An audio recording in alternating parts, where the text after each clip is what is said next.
Hey, good morning and welcome to JTInTheRaw, show 31. And today there's a bit of a buzz over there. Today I'm coming to you from Performance Personal Training. We're out here at Smeaton Grange, and that's why I'm a little bit late getting online this morning. Traffic, that was it, the traffic, unbelievable. So the guy that owns Performance PT is Sean, and Sean is a member of the New South Wales PT Roundtable. So we're going to be meeting today. They're actually going to be sharing the vision summary, so I'm really excited to hear what their plans are for this year. Is that a real pain in the bum, that noise? It's a real hum, isn't it? Okay, so in this week's show, I am going to talk to you about it's not what we say, but it's how we say it. It's not what we say, but how we say it. We'll talk about setting up a referral campaign and 2 shout-outs this week, plus, of course, Ask JT. So, first of all, let's talk communication. Some of you may be aware that I had a little accident last Sunday, just a little one, where I sliced my leg open and I needed 76 stitches. Morning Susan, morning Maddie, morning Eugene, morning Mish. Yep, 76 stitches, 3 layers of 25 stitches all the way down from the fascia to the skin. Ouch, it hurt. But anyway, meant a trip to hospital, of course. And as we entered the emergency ward, I really didn't know what was in store for me. I have to admit I was a little bit nervous, a little bit worried, a little bit concerned when you slice your leg open and you're not quite sure what's going to happen. Now, I'm not going to give you the graphic details. Not giving you the... Yeah, Mish, it was. Ouchie. Morning, Hillary. But I do want to tell you all about the doctor and the nurse that looked after me. And these 2 guys were fantastic. They're absolutely amazing, both as medicos, but also as people. And all week I've been trying to work out why I thought they were so good. You know, what was it about them? And for me, it was the effectiveness of their communication. And so I just wanted to revisit today as a reminder for everybody that when we're speaking, 7% of the meaning that's coming across is through the words that we use. 7%. 38% of the meaning is the way we say things, the way we say those words, and 55% of the meaning comes through our body language. So, the words that the medico used were like any other medico would use. So it wasn't those words that was giving me any meaning, wasn't putting me at ease, wasn't relaxing me, wasn't de-stressing me in a situation where I'm about to get like my leg operated on potentially.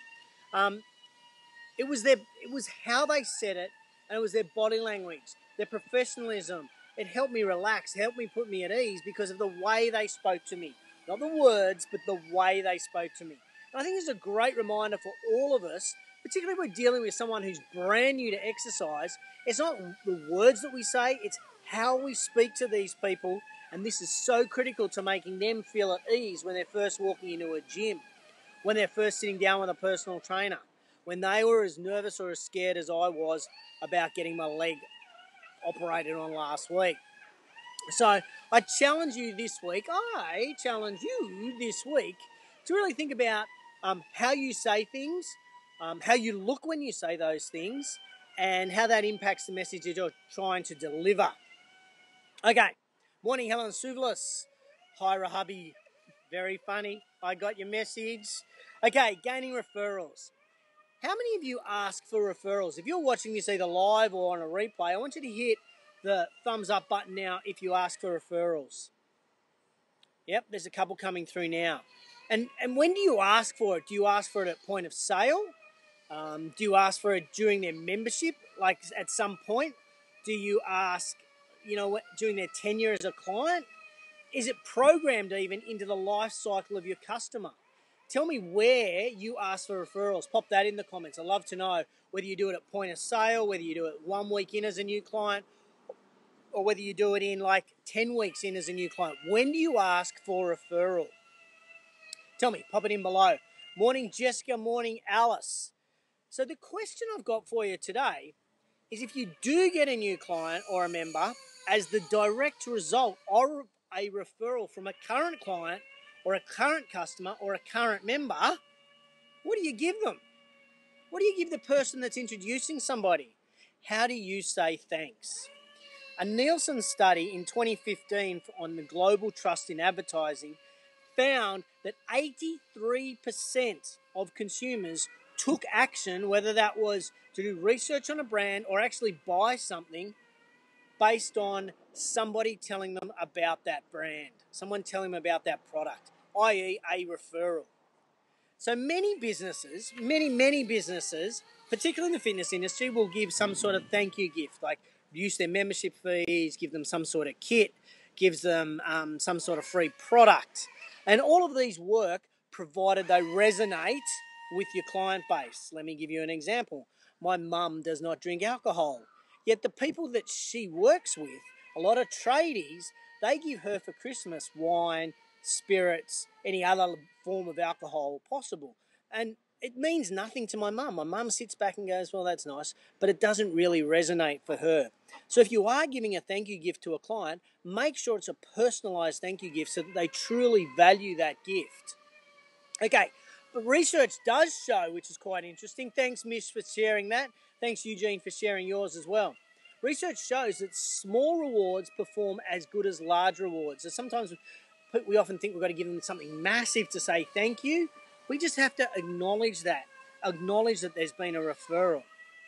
Interestingly enough, in this research that I read this week, the key for today's consumer is rewarding them with social capital. What does that mean? Well, it means that you give your referring customer the ability to look like an insider in your business to tell their friends. Your role is to make them look like a VIP in the eyes of their friends. Make them look like a VIP in the eyes of their friends with an exclusive or limited opportunity for their friends because they are a VIP customer. Make sense? This is really critical. If we can do this, we're going to get much better value from those referrals. We're not going to get people that are just going to waste our time. We're going to get true people who are going to buy our product. So there's an interesting way to think about your referrals moving forward. By the way, the most critical component for me is that thank you. And I just like a handwritten thank you card that goes to somebody who refers somebody. Handwritten, make it personalised, no cliches, just a little note that says, thanks, I'm thinking of you. Really appreciate the fact that you introduced your friend to our club, our studio, or our business. Okay, got a couple of shout outs today, just two. And the first one, some of you may or may not have heard of. His name is Cos Mate. Cos is the owner of Con Body, which is a studio in New York City, and this week is the guest on the Fitness Business Podcast. Just put it in perspective here, Cos was a drug kingpin in New York City.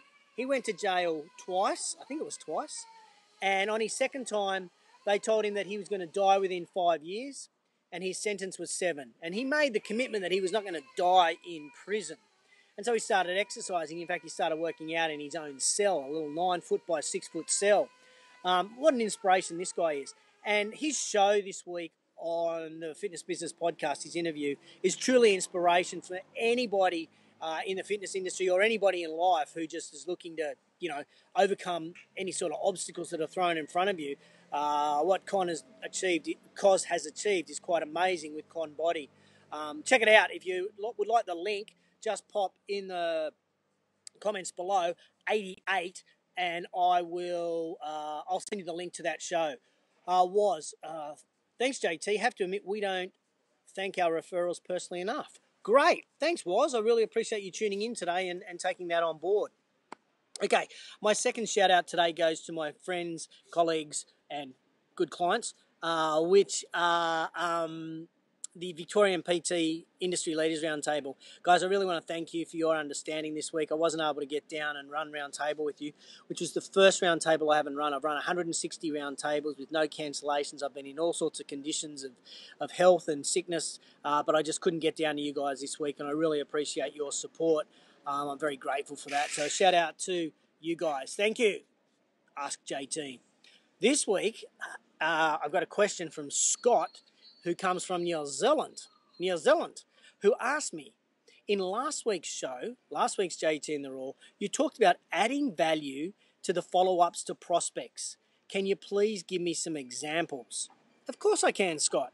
And if you missed last week's show, just put 30 in the comments below and I'll send you the link to the show where we talked about how many times you need to follow up a prospect in order to get them to buy from you. How many times and what sort of those follow-ups need to be. So if you'd missed that show, 30 in the comments and I'll send you the link to that show. So Scott, what does adding value actually mean? Well, it's got to relate to what your prospects want. You want to be able to provide free information, free tips to help them achieving their goals. So, Scott, for someone who wants to lose weight, you might have your top 10 breakfast recipes. You might have your favorite 7 low-fat snacks. For a new exerciser, you might do tip sheets on how to pick the right running shoe or exercise shoe, or 3 steps on how to start an exercise program. Simply, value means providing content to your prospects that helps them. This can be websites, it could be podcasts, it could be articles, or it could be your own tip sheets. When you know the pain point of your prospect, by sending them information to help them reduce that pain or get rid of that pain altogether, then you are adding value, Scott. That's your job. By the way, if you don't use this information in the prospecting, then you could also use it in the onboarding. It'll help onboard a new client as well. Hope that helps, Scott. Answers your questions. Pretty simple answer. Okay, you've been watching JTInTheRaw show 31, and if you think you know anybody who would get any benefit out of understanding more about referrals or communication, how we say things, or even about adding value, I'd love you to pop their name in the comments below, and that way it'll show up on their Facebook feed, and then they can watch the show in their own time and hopefully join our weekly group of people that tune in each week. I love doing these shows, love helping you guys out, so I'd be really grateful for anybody sharing that. Okay, I think that's it. Oh, no, it's not. Quote of the week. I know you guys love quote of the week. Let me give you the quote of the week. 83% of consumers take actions on recommendations from people they know. Help them recommend you. 83% of consumers take actions on recommendations from people they know. Help them recommend you. Thanks for tuning in to JTInTheRaw show 31. I'll see you next Friday, 8 o'clock. Have a great one. Cheers.